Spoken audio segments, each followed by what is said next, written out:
Hello, Kevin. Welcome to the podcast. Hi, Chris. Thank you for having me. Today's guest is Kevin Ivester, and I greatly appreciate you agreeing to being spotlighted today on my podcast. And so Kevin has the valuable experience in being a director of an art gallery, as well as being passionate in connecting people with local and regional artists in the Austin, Texas area. Kevin has a wealth of knowledge and can't wait to pick his brain on a variety of questions. And before we start, Kevin, where can people learn more about you? I've got a website called Ivester Contemporary. Ivester Contemporary is the name of the gallery. We're located in East Austin, Texas. So the website's called ivestercontemporary.com, and my Instagram handle, which is, I'm active on that almost every single day. It's Ivester_contemporary. And listeners, connect with Kevin, and I appreciate if you hit the subscribe and like button for our show. I'd like to split this podcast into two parts. The first half, I would love to get to know you more, and the other half, the show, I'd love to pick your brain, learning more about art galleries.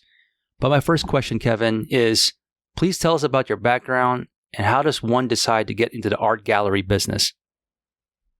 Sure. I'm originally from Massachusetts. I'm from the Northeast originally. I went to college there. I discovered the arts and found my path into the arts through music, like I'm sure most kids do.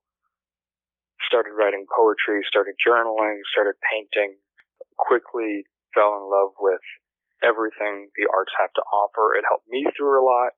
I learned a lot about other people through the arts. I went to college called Endicott College in Massachusetts and got a studio arts degree. So I'm a practicing painter, though I don't paint and show my work in my gallery. As far as professional experience, I've got about 10 years of professional experience in the arts. I've worked for galleries and auction houses. I've been an art handler, worked with restoration artists. So picture framing, so I've seen a lot of different sides of the arts. And I think from the very beginning, I've known that my ultimate ambition, at least the one that I was aiming for, from 10 years ago or so, was to open my own art gallery someday. And Kevin, and I didn't mention this in the intro, but you are the owner of Ivester Contemporary, an art gallery. And what is your particular mission statement or the main purpose for your art gallery? My particular mission statement is, I'll just read it off my off of my website, because I wrote it out there, and I do believe in what I say here. It says, our primary mission is to introduce the artists that we represent to a supportive and interested community. It is our goal to promote meaningful experiences with the visual arts so that artists can continue to engage with an ever-growing audience. It is also our belief that through the arts, we are offered the space and opportunity to form a deeper relationship to ourselves, to each other, and to the world. We strive to curate a program and to cultivate a space that enriches Austin's appreciation for the visual arts. That wraps it up for me the right way. I want to connect Texas-based artists and Austin-based artists in particular with the Austin community. Austin's known primarily for music and food, but there are so many talented artists that live in Austin and in Texas, and I want this gallery to be a place where not only can I sell artwork for artists, but I can also generate meaningful conversations between artists through their work and, the visitors that come into the space. No, thank you. And I'm asking myself this question because it takes a special person to want to promote artists. I know a lot of people, they invest in themselves in terms of their art, but where did you find your passion to promote artists, and how did that passion turn into a career? I love talking to artists about their work. That's something that when I went to college and studied studio arts, I had, of course, other studio mates and friends in the arts program who I just got so close to through talking about what the goals are of art. Why paint? What do paintings do? What can you communicate through art? And I just, as much as I also love to create art, I really like to talk to artists about art, and I really like to hear why artists do what they do. And I want to connect other people to those ideas because I think they're meaningful ideas. Also, in a big part of it, which is, I feel really lucky that this is just part of my job, is selling art is fun and it's really rewarding because when I do get to connect a collector to an artist that I represent and they collect their work, everybody's happy. The collector's really happy because they just purchased and get to display in their home a beautiful piece of artwork. And of course the artist is happy because, they've been given that validation by a collector that their artwork is meaningful. And, they made some money too.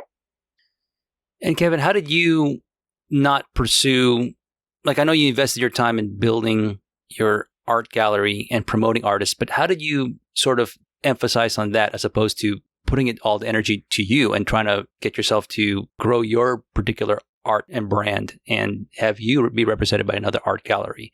Or have you done that? No, I haven't done that. Honestly, I think it comes down to I really just genuinely enjoy both sides of it. I think making my own artwork is something that I'll always do. But I guess I think it comes down to, comfortability with my own work. I don't think that I'm not quite sure why I'm making work, but I am really sure about what my role as an art gallery is and how I can serve the community. So it just felt like a more genuine path for me. I mean, we've all got roles to play. I am an artist, but I'm also good at curating and developing an exhibition program and showcasing other artists. I mean, I think that as much as most people in the arts community are interested in learning more about other painters and sculptors, and, other artists in their area, it's sort of a passion for me. I love researching artists, and I love reaching out to artists and having conversation with artists.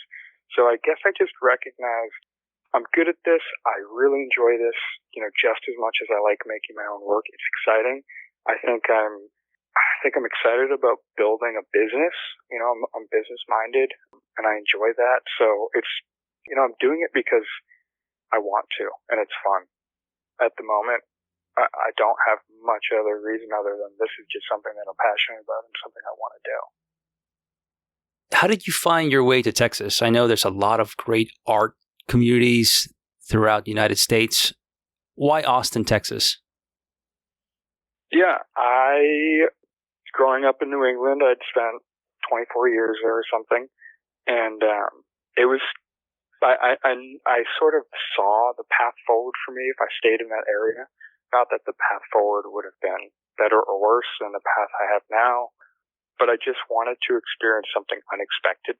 And I wanted to throw a little bit of chance into my life and kind of explore the unknown. So in 2015, in May, after a really long, brutal winter, I left because I was over the winter in Massachusetts, and I moved out to LA.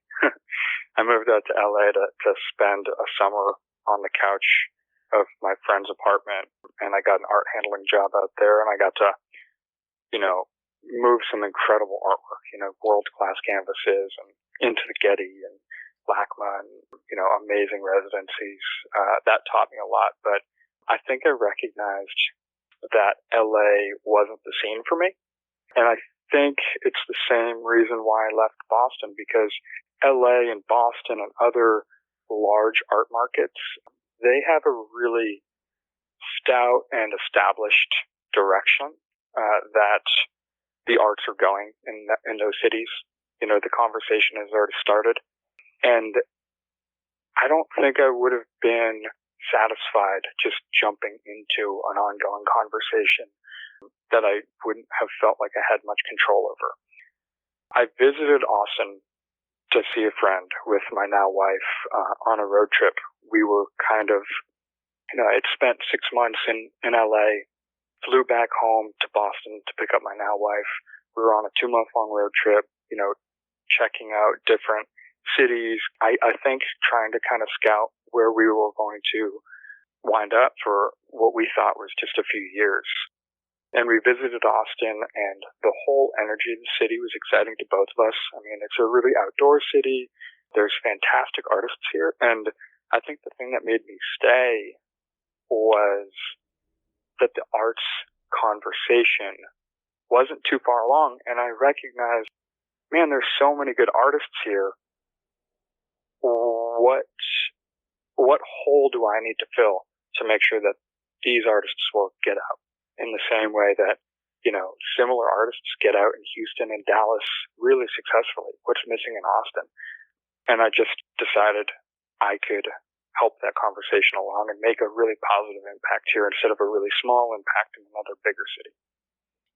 Yeah, it's funny because we were having a conversation prior to the show, and I was telling you how much I enjoy Austin because I live near Dallas, Texas. And it's funny when you get to Austin, it's an art city. Just visually, you could see it, and great. Right. Yeah, great place to have your business be in the Austin area. But for some reason, the arts market and the collector base is just not very strong here. And, I've got experience working at galleries in Austin where I represent, a collection of artists, and collectors who also live in Austin will collect artwork by the artists that I represent, but from a different city, because they're just not used to collecting art in Austin. So that's a problem that I hope to solve and help Austin with. Now, it's interesting you say that. I wonder if that's sort of that, and I get that sometimes you think that getting something from another place has more value. I don't even know if that's even, I don't know if people in Austin think that they could have a diamond in the rough in Austin. I don't know if that's maybe part of it, but that's interesting. They can.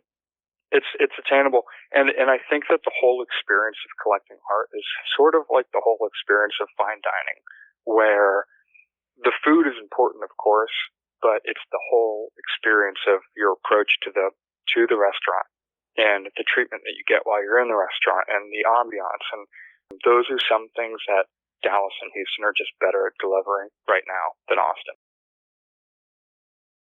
Let me ask you this question. But what role did your parents play? I mean, when you told them you were wanting to pursue a career in art, because a lot of times that's usually not a pleasant experience because people are always worried about, oh my goodness, you're going to have a starving artist in the family, and how are you going to pay for your next meal and support your family? But did you have any kind of issues pursuing a career in art and your family, their thoughts on that? Not at all. My parents were incredibly supportive. I mean, my parents met in art school themselves. Ah, that helps. So they weren't practicing artists, but they both went on to opening an advertising business. So they encouraged me to pursue art. They didn't use their degrees exactly the way that they thought they would, but I think that in general, that's how most college degrees are used, where it's sort of this North Star, but maybe not something that people adhere to perfectly. More than anything, my parents just stressed that I need to go get a 4-year degree because, that's what employers are looking for. I don't think that they expected me to open up an art gallery someday, but they inspired me a lot. They're a huge part of why I've made the decisions that I make because, I grew up watching them be entrepreneurial, from a young age. I wanted to own a business, and, I made certain goals for myself that were sort of arbitrary, but that put me on this path at the pace that I'm on. You mentioned that you had experience in the art gallery space before you even opened up your art gallery. Was that something that you just took as a job while you were still in school and you said to yourself, wow, this is something I could do in the future? How does that look like? Yeah, I probably took my first job when I was about 18, and I think that at that moment, I knew that I loved art. I'm going to get a summer job. It might as well be in an art gallery where I maybe have the opportunity to talk to artists, and at the very least, I get to be around art all day. So it's sort of an easy decision for me to make to try to go get a job in an art gallery, and I was lucky enough to get one.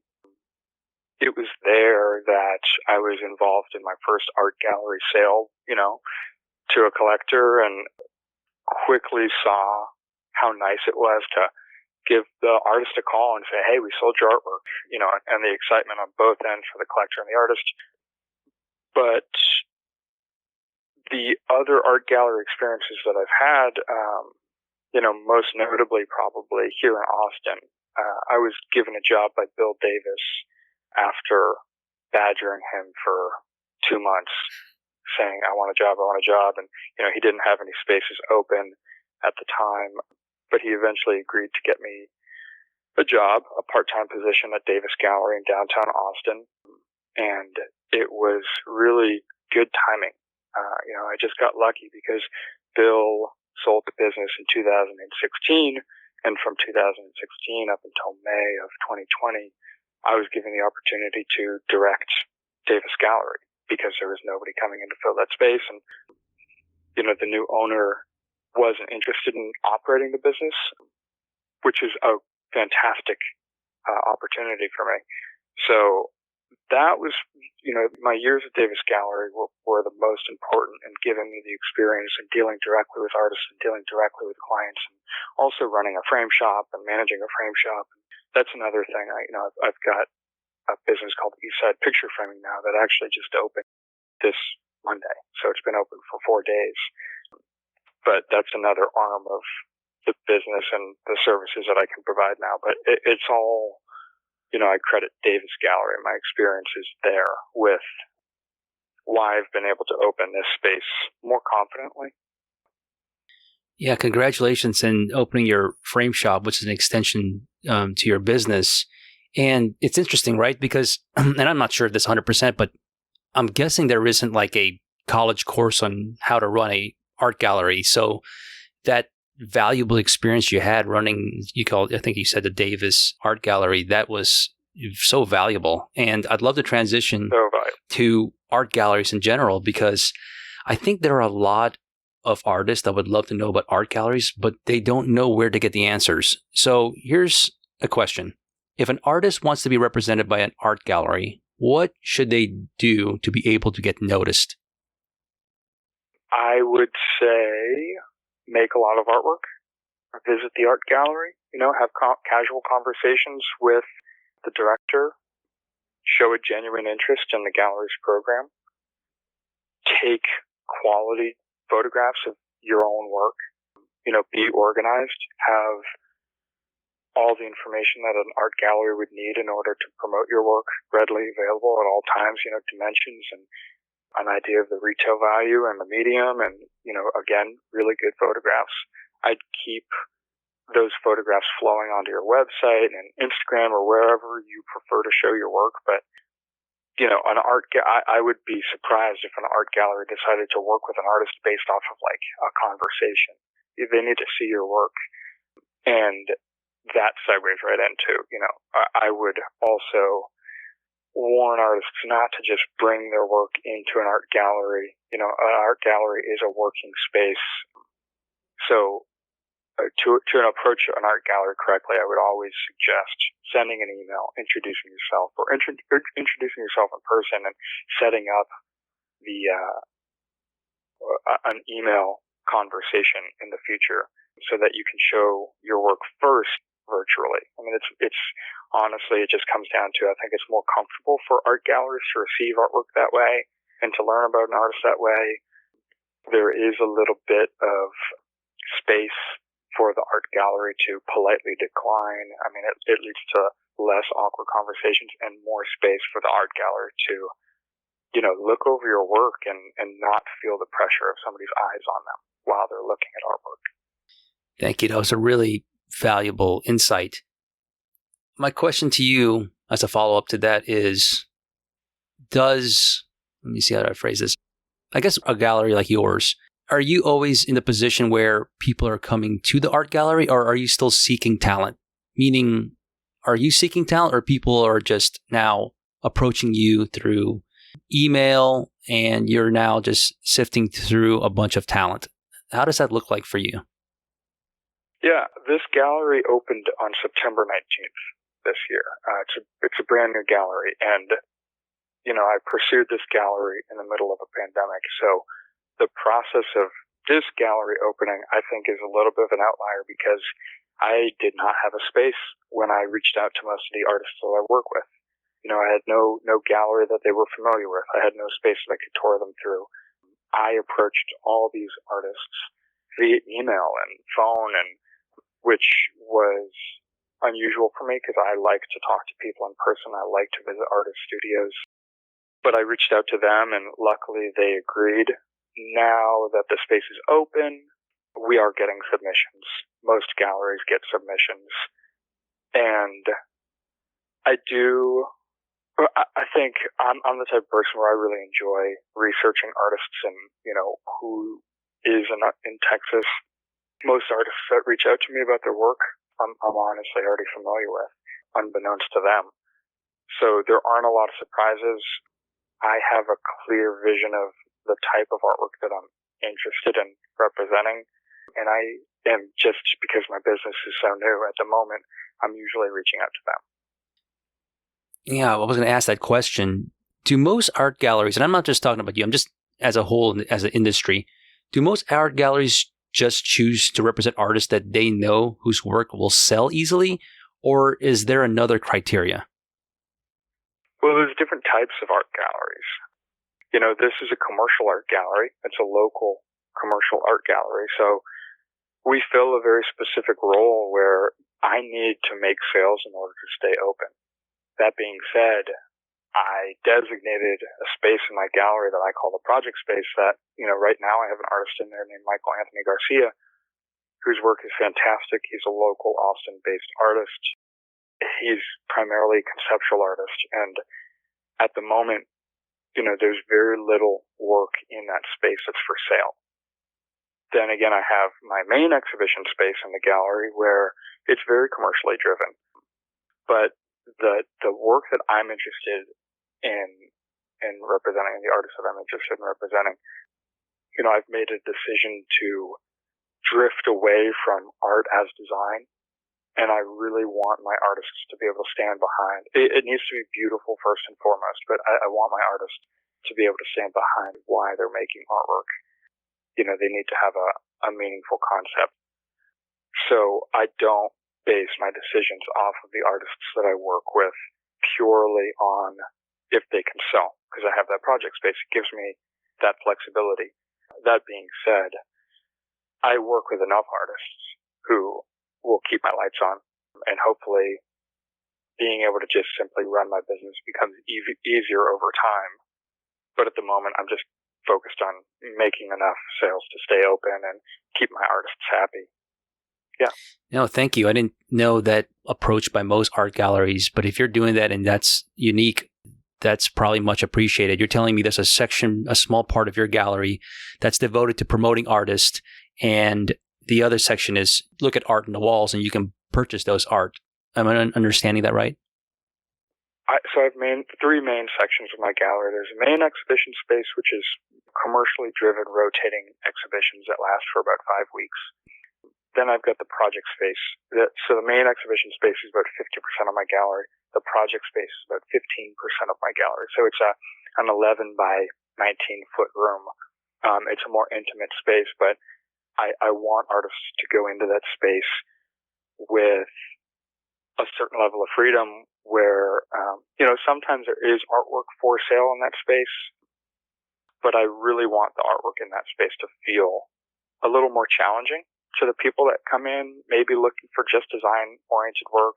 I want to reserve that space to introduce meaningful ideas to people who are collectors or just design-oriented, which is perfectly fine, by the way. But yeah, it is a unique model for an art gallery, and I've done that because this gallery's mission is not only to sell artwork, which that's a huge pillar of the gallery because I need to do that in order to stay open. But one of the other main reasons for this or objectives for this gallery is to connect artists with the quote next steps in their careers. And I also want to grow this business to become something more than a local art gallery. The local art gallery is just one step in the art ecosystem of the art world. How do I connect my artists with meaningful writing in the arts, or art fairs, or bigger galleries. So I'm interested in having those types of conversations with art writers and people like yourself who are archiving the arts, which is incredibly meaningful and important. So, yeah. Help me understand the types of partnerships artists can have with an art gallery. Again, this doesn't have to be your particular art gallery, but just as an industry. For instance, I've heard artists say that any piece you want to purchase from me has to be purchased directly through the art gallery, even if you're seeing it on my social media site and it's not physically in the art gallery. Then I've heard artists say it's only the physical art that is in the gallery. Can you shed light on this? Is there levels of representation? There is levels of representation, and sometimes it can be, frankly, ambiguous. Sometimes it's not clearly defined by the gallery. But there's different types of galleries that tend to follow different models. For instance, this being a commercial art gallery, my goal is to work with artists who I fully represent, and I fully sell their work in Austin. That's not to be greedy, but to benefit both of us, so that the artist doesn't need to focus on selling artwork, but and can focus primarily on just making art.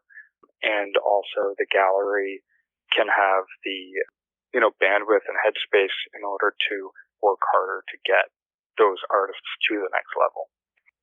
That's the goals of this gallery. But for instance, like co-op galleries or galleries where artists get together and they pay rent, I would assume that they have a ton of freedom because they're financing partly the gallery even existing. So I would assume in those cases they can sell artwork out of the gallery or out of their own studio. It doesn't really matter. Other commercial galleries, you're right when you say the artists don't need to be exclusive with the gallery. They can put an exhibition up while it's on the walls, hanging on the walls during that exhibition.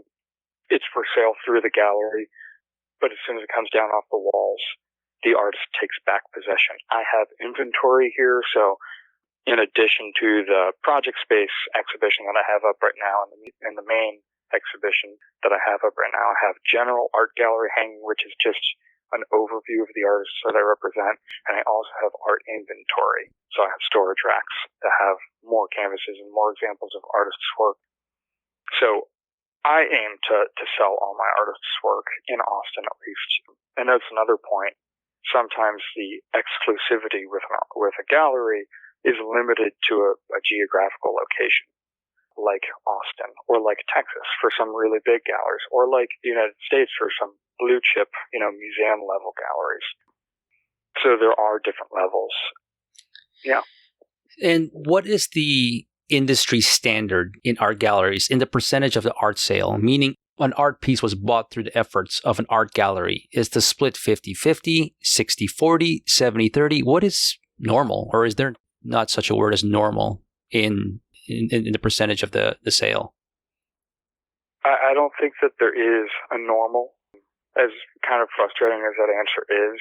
I think maybe most common is 50% with a commercial art gallery like this one.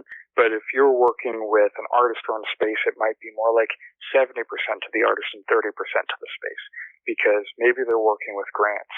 Maybe that space is being financed partly by the city that they live in. This space isn't. I exist completely on art sales. So I do have the pressure to require that the artists that I work with, I get 50% of the commission, and every relationship between this gallery and the artists, and I would imagine most galleries and the artists, like, it begins with a conversation and an agreement. So if an artist isn't interested in allowing a 50% commission with this gallery, it's just not the right gallery fit, and that's okay. But yeah, I'm aware of 70-30 splits and 60-40 splits and 50-50 and 100% to the artist. If, for sometimes artists pay to put their work on the gallery walls. That's how the gallery is making money. So they don't need to make a commission.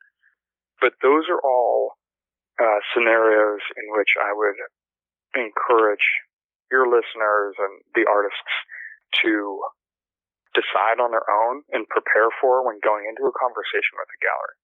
What are your expectations? And also to be sympathetic to the expectations of the gallery, because, the gallery's got financial realities too. That makes a lot of sense. Can it be ever customizable? Meaning, for instance, I am an established artist. My name has recognition and equity.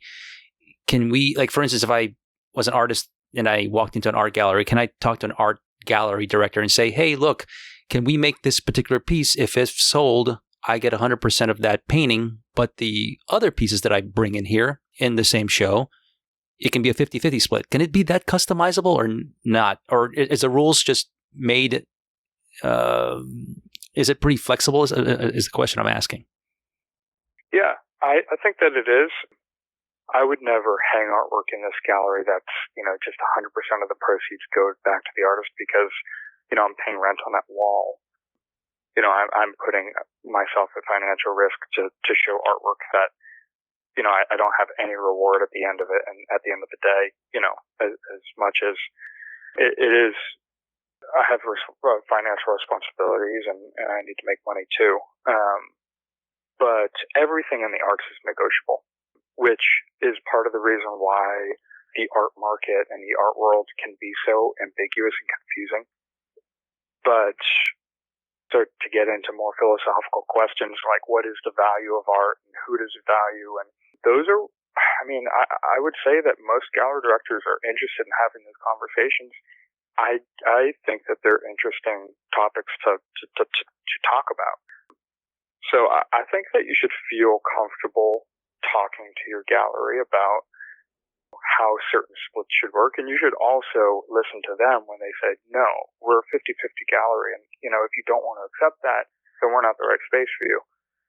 But every topic is open. You should never feel uncomfortable about having an honest conversation with your gallery because it's your relationship. That's great answer and very insightful. And I think at least the artists that I've spotlighted on my show, whoever is represented by a gallery, they get that, right? It's a mutual beneficial relationship. They understand that, no one's trying to take money from the other side. It's a mutual benefit. And you're right. Some people tend to forget that the gallery needs to keep the doors open as well. They have, it's mutual, right? So they also have to make money, which leads me to this question. As an artist, how do you know if an art gallery is a perfect fit for you? That's a really difficult question to answer, and one that I think is just going to be answered sort of through trial and error for artists. Hopefully not too much trial and error, but having conversations with the gallery about what their goals are, really understanding what the gallery does, what type of artwork do they show. For instance, this gallery is a contemporary art gallery. I do show some figurative work, but I'm not going to show, Renaissance style painting, because that's not what my collector base is interested in seeing. So it comes down to styles. It comes down to sometimes medium, sometimes it's just sculpture galleries or just painting galleries. But understanding what your goal as an artist shouldn't be to just get into any gallery. It should be to get into the right gallery. And you're only going to know what the right gallery is through having conversations with the gallery director or whoever's making those decisions on the gallery side. Okay, let me ask this question because I've heard this before. If an artist says, why do I need a partnership with an art gallery? I have a lot of followers, engagement through my social media sites. How does a partnership with an art gallery be advantageous for me? Yeah, there's different ways.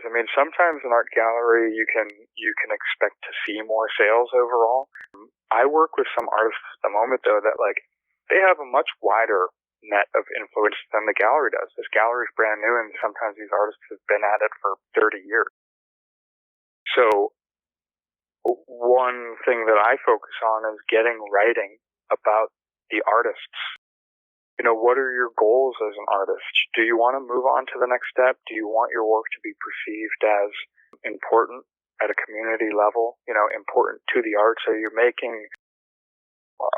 pushing boundaries of what your medium is?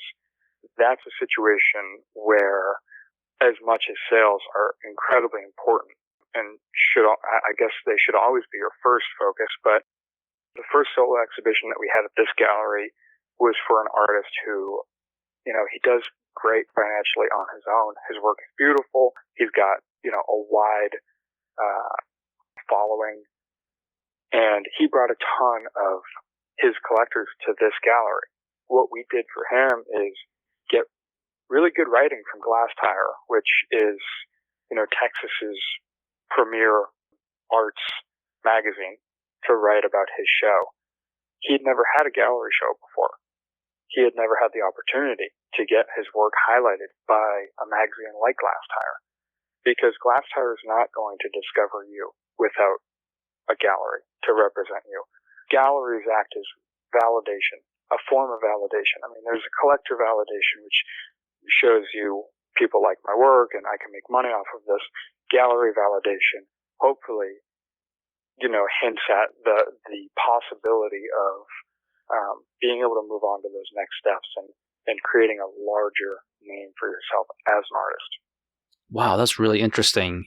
And how is art typically priced? Like when he or she walks in there, is it based on their previous sales? Is it a thing that you guys have a discussion? How does that typically look like? Yeah, it's a discussion again. There's a lot of different factors that come into play when pricing out artwork. It can be the hours spent for an artist to make the work. It can be, the size of the canvas or the medium. And at the end of the day, all of these things come into play. You have to consider everything. You also, one of the services that I provide my artists is I have a really good sense of what the market has the ability to bring into an artist. The gallery that I have has a wide range of price values, but if an artist says, I want to price my work at X amount and I decide it's too low, I'll talk them up. I rarely ask an artist to come down. If an artist is priced above where my gallery is, like, I'm not the right gallery for them. And that's the truth of that. But it's a mixture of comparables. So like looking at other artists that maybe paint your same style, same technical ability, same medium, at the same size. What are they pricing it at? And you said it yourself, what values have been validated for your canvases in the past matters. Are you pricing your 48 by 48s at $10,000 and not a single one has sold? You should probably come down. I would also say, once you develop a price list, an idea of where your prices rest, keep them there. You can always go up. Really difficult to come down, because it's not fair to the collectors in the past who have collected your work at X amount, and then they come out to see a show in the future, and all of a sudden it's for $1,000 less. I mean, that's not fair to them, and that does nothing but, create enemies for you. I would also say that if you partner with a gallery, whatever your relationship is, or never show work at a gallery for X amount and then out of your studio sell it for less. You have to keep your prices consistent, because that's when you start losing trust. And so much of pricing is based on perception and trust. In your experience, and I know you have a wealth of experience in this space, have you gone through a situation where an artist gets represented by a gallery? They are in their infancy in terms of the amount of engagement, how many people are fans of their work. And through the gallery's effort, mutually with the artist, efforts as well, have you ever seen an artist exponentially just become so popular where the price point has to keep on getting higher? And does that happens? I'm sure it does. But have you experienced that before? Can you repeat that question? Sorry, that wasn't clear. Like, I'm just imagining somebody who comes into an art gallery who is probably not widely popular, and then through the efforts of the gallery, it just catches on fire, right? And it just starts getting really popular, and you can't keep the paintings on the wall. Does that ever happen, or is that just something in my own head that I'm making up? In my experience, that doesn't really happen very often, though. I have raised the prices of artists' work, through conversations with that artist because it's selling a little bit too fast. But I've never been in a situation where an artist is just catching fire. And this is the value of an art gallery. My gallery doesn't have that pull. It's not possible at this gallery. But if you partner with the right gallery, which those galleries are usually very difficult to get into, they do have the power to blow your prices up and blow your impact on the art world up. Those are like blue chip galleries, huge galleries that have a ton of credibility in the art world. But at a local art gallery, you'd have to get some fantastic writing in the arts or publicity for your price to just blow up. Wow, that's interesting. I mean, it's interesting to even think about blue chip art galleries and different levels of art galleries. And let me ask you personally, for you, I mean, what would be successful for you to be one day become a blue chip? It sounds like as if you're more really in touch with the community, and that's really important to you. Like, where do you want to see your art gallery go in the future? Yeah, I think you're right on. I mean,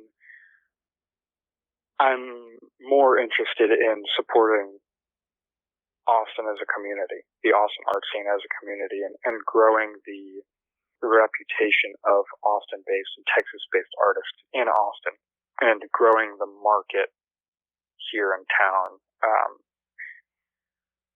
Well, I sort of feel like when you get to a certain level, people stop connecting with the art and start connecting with, investments and money.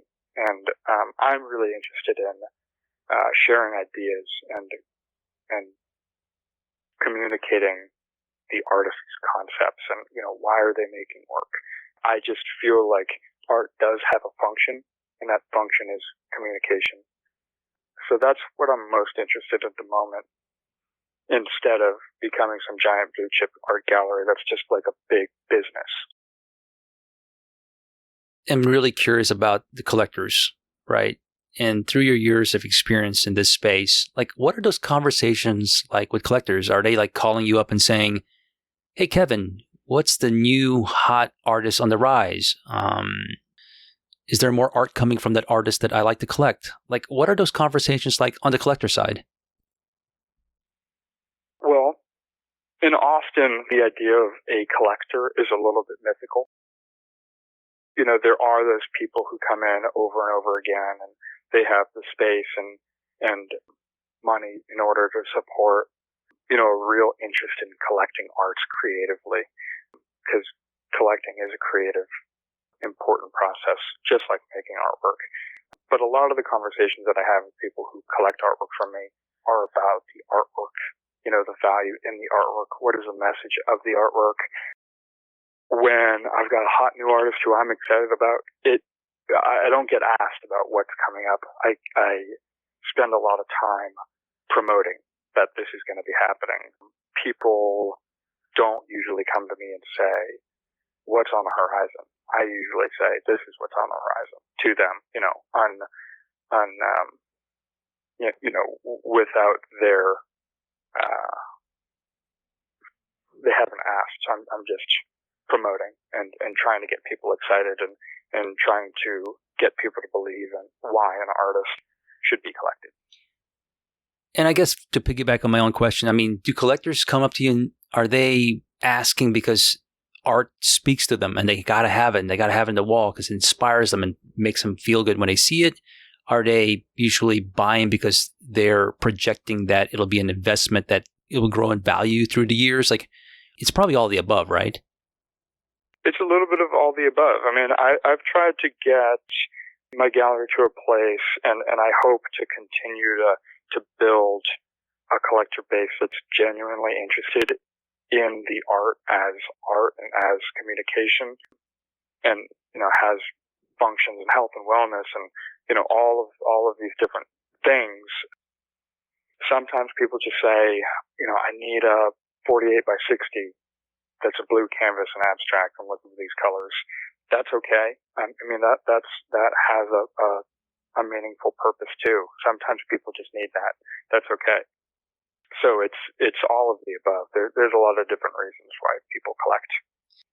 walk us through your gallery and how it works with an artist, from the initial contact all the way to them being spotlighted in an exhibition. I love how you talked about the writing part and all the added value you do. You have a custom framing department.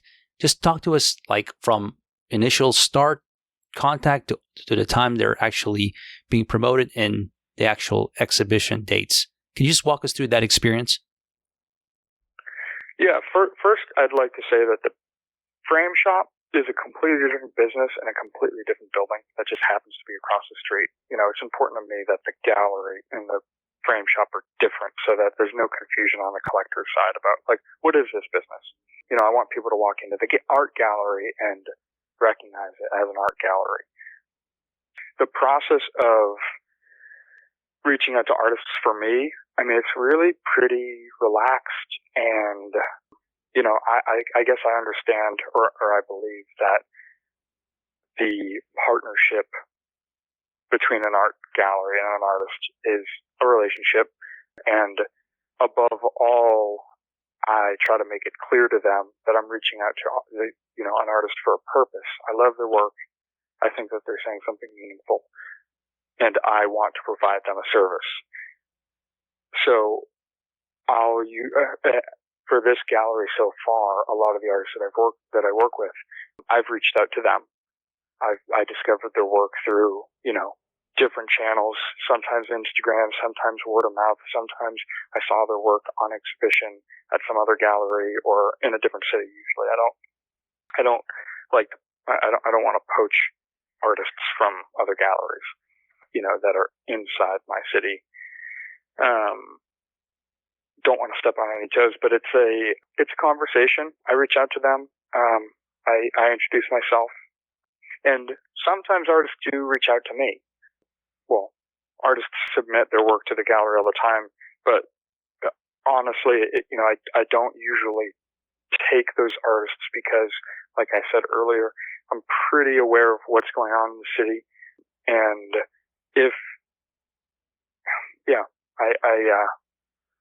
I hope that I'm really in touch with the artists who I want to represent, and I'm usually aware of the artists that are inside Texas and Austin who I'd like to work with someday already. You made me think of this. I don't know why. It just popped in my mind. Like, I think about like blue chip athletes, right? They probably already knew of Shaquille O'Neal when he was already in elementary school, and or they were looking at these athletes very early on. Like, how far back do you look at artists? Are you looking at artists that are on the scene that are winning or getting recognized at the high school level? I'm not. I don't go back to the artist level. I don't look at artists who are in college. You know, I don't. I work with a few what you'd call emerging artists who have never really had art gallery representation before, but I'm usually working with artists who have had art gallery representation in the past. And one of the philosophies that I have working with an artist is, you know, they need to have talent, and they need to have the understanding that I'm interested in carrying artwork with purpose. So that's usually really apparent to me when I'm looking at art. You know, some artists just can go into any subject matter, into any medium, and do a great job. Some artists stick to their medium. I never control what my artists make, and I'm able to let go and give the artist that level of independence, because some galleries will say, no, I want you to paint this style because this is what's sold in the past, but I really try to partner with artists who I trust as artists, and I know that they're perfectionists, and I know that they care, and I know that no matter what medium or style or subject matter they decide to explore, they're going to do a good job because I just trust them as artists. Help me understand this, because as much as I love art and I was an artist and this is my space, I have never been into an opening night exhibition. You know, I've seen it in movies. You know, people are walking around, they're pointing at paintings, they're able to speak to the artist. Is that a true representation of what it's like when opening I'm losing the terminology. Is it called opening night or just an opening day of their exhibition? Yeah. An opening. It is a little bit like the movies, I guess. More than anything, though, it's a social gathering. I mean, artists are interested in other artists' work. Artists are friends with each other. Openings usually have family members attend. This is a big deal for an artist to have an opening night, and their work is on display for the first time, maybe in ever, or maybe in a year. Maybe this is a series that they've been pulling together for the last 6 months, and they're really proud of it. It's a celebration of that artist. It's not, at least at this level of an art gallery, a situation in which I'm like making a ton of sales. We're really just, celebrating and having conversations. And sometimes sales come through on opening night, but mostly sales come through after the opening, because the openings are so socially oriented. And it's difficult to look at artwork and really connect to artwork when there's 100 people in the same space as you. People who are interested in the work enough and looking to collect, they'll come back and have a conversation in private. I would assume, actually, I do know at like blue chip galleries, the opening night, sometimes that show's already been sold out, because the promotion has been quality and the directors have gotten in touch with the right collectors already. And so there's different types of openings, but in my experience, it's most common that an opening is really just a celebration for the artist, for the gallery, for the arts community. We're winding down here, and I know this is such an important episode that we're doing right now because I have artists that listen to this show, and it's not easy to get an art gallery to come in, have a candid conversation. And thank you for your transparency in a lot of these questions. And I know I'm going to miss something afterwards, but let me ask you this. Is there anything else that I should be asking that I haven't asked that maybe it should be advantageous for artists to know? Let me think. I think you've done a great job of getting an overview and covering a lot of ground. I wouldn't necessarily add anything other than if you have further questions as an artist, go to your local art gallery, your city's local art gallery, and have conversations with them. I would imagine my experience here in Austin is really Austin's experience. And if you're living in New Orleans, you might have, those galleries might have different viewpoints, different experiences, different realities. I don't think that you should have any issues talking to a director. We are working. We are doing other things other than just sitting at the gallery waiting for people to walk in. I mean, I've got my exhibition scheduled out through November of 2021, or now December of 2021. And there's a lot of planning that goes into running an art gallery. But schedule a meeting with somebody, and if you have questions that you want answered about your city and your art market or that gallery, have conversations with the gallery director. I mean, in my opinion, the arts shouldn't be inaccessible, especially to artists. And if an art gallery is having trouble giving you the answers that you want to hear, or they're having trouble giving any answers, I mean, it's probably not the right gallery anyways. So I would just say, talk more. Don't be shy. There are no bad questions. There is a lot of ambiguity that surrounds the art world, and it's not because, in my opinion, galleries are doing anything shady, or artists are doing anything shady, or the value of art is all made up. It's because people are, nervous to ask those questions. And it is about money and value, so they can be uncomfortable conversations, but they're worthwhile to have. No, thank you. And something just popped in my mind. And I think in the beginning you said, definitely get things organized, have great quality pictures of your work. You can reach out to a gallery. And I understand a lot of artists are very shy. You can be very sensitive to if an art gallery doesn't want to work with you or doesn't feel your style matches their art gallery. I think at the very least, when somebody shoots out an email to a gallery director and he or she has quality work, websites, at the very least, the gallery director should have the time to respond back to inquiries, right? I mean, that would be. I agree. Right? I would think that's at the least, if you've made the effort to reach out, every email should be replied back, either with a "I'm interested" or not. Or am I right there? I think you're right. I mean, I assume that everybody's got their different opinions, but like, I mean, if somebody reached out to me via email or through any form of phone call, I mean, I try to give them an answer. Sometimes it's not the answer that they want, but I try to be as honest and open with everybody that I talk to. And I mean, I know that it's not the case for every gallery, that not every gallery gets their submissions, and sometimes it's just because they're getting so many submissions. I mean, if you're reaching out to a blue chip gallery in New York, don't necessarily bank on a response because, you know, they're flooded with emails and submissions, and they have a job to do in order to represent properly the artists that they do work with. I mean, we have a responsibility to our artists. But I think if you're reaching out to your local art gallery, like, expect a response and hold them to that. I think that that's necessary. Yeah. You know, that's great.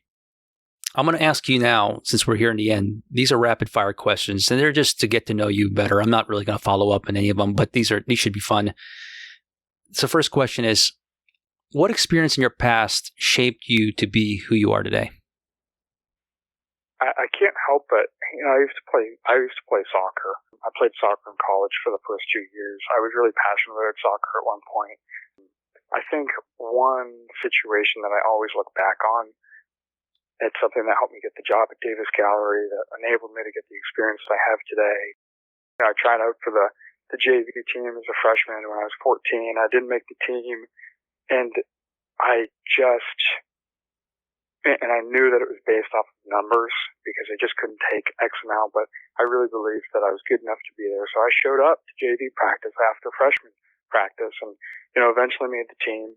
And I think that determination and persistence matters. So I use that same thing when I got the job at Davis Gallery. You know, Bill Davis, who founded Davis Gallery 40 years ago, he didn't have a position for me. And I followed him around and said, no, I really want to work here. I can be helpful to you. At least hire me part-time. And he did eventually. And eventually I, you know, climbed up, and he had enough trust in me to sort of bequeath the direction role to me. So I would just say, yeah, that was big for me. How did you celebrate when you officially opened the doors to your gallery? Man, this whole year has been strange for everybody. I celebrated with a big group show. I had a, quote, reception, but not really. You know, I'm only allowing 6 people in the space at a time. I don't want a ton of people here at the moment. I didn't really celebrate. You know, by the time my gallery doors opened, I was working towards opening the frame shop, and that took a lot of time and effort. So I've just been, you know, working for the last 6 months or 7 months or 8 months or so.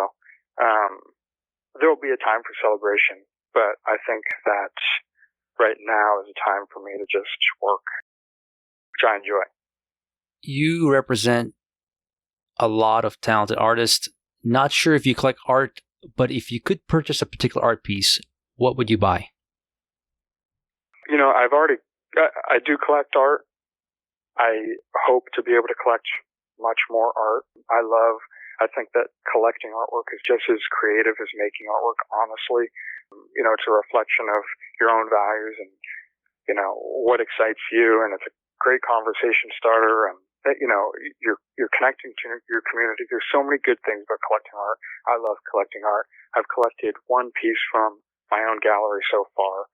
It's a drawing by an artist named Rachel Wolfson-Smith, who her work is incredible. She works primarily in graphite on paper. There are these really detailed, dense, beautiful drawings. And she was the first artist that I reached out to when I opened the space. She is a good example of all the different check boxes that I care about when looking for an artist. It's beautiful, it's meaningful, It's masterfully made. And she's also the artist who my wife loved most, too. So, my 2-year anniversary with my wife was on October 23rd, and I bought a little 6x6-inch drawing by Rachel Wolfson-Smith that we love. So every piece of art that I collect, that's just one example. They all have a story, and they're all by artists that I love. Kevin, lastly, how do you personally define success?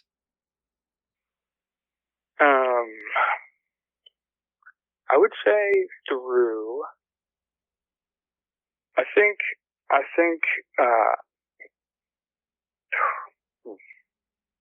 I'm doing what I love, and I feel like I'm providing a service to my community, and I'm working hard towards a balanced work life where, I'm spending time with my family, and I'm seeing friends, and I'm working on my own spirituality and fitness. And I think balance is a big part of success. Great answer. It's funny. I was talking to a personal friend of mine, and he said, we were talking, and we had this weird conversation. Like, if an alien came down to Earth and asked you, what are the laws of this space or this planet, I'd be like, and my answer was balance. It's funny that you said the balance as well. Because anything, even good things, can be bad, and if you can't keep it in balance. But Kevin, I want to thank you for sharing us your wealth of knowledge in this space. Like I've said, I've reached out to other art galleries. A lot of them are not eager to talk about some of the questions I asked. And I greatly appreciate you sharing your creative journey. And lastly, where can people connect with you again? My website is ivestercontemporary.com, and my Instagram handle is @Ivester_contemporary. Fantastic. And listeners, please connect with them. Thank you. Till next time, take care, everybody, and bye. Thank you, Chris.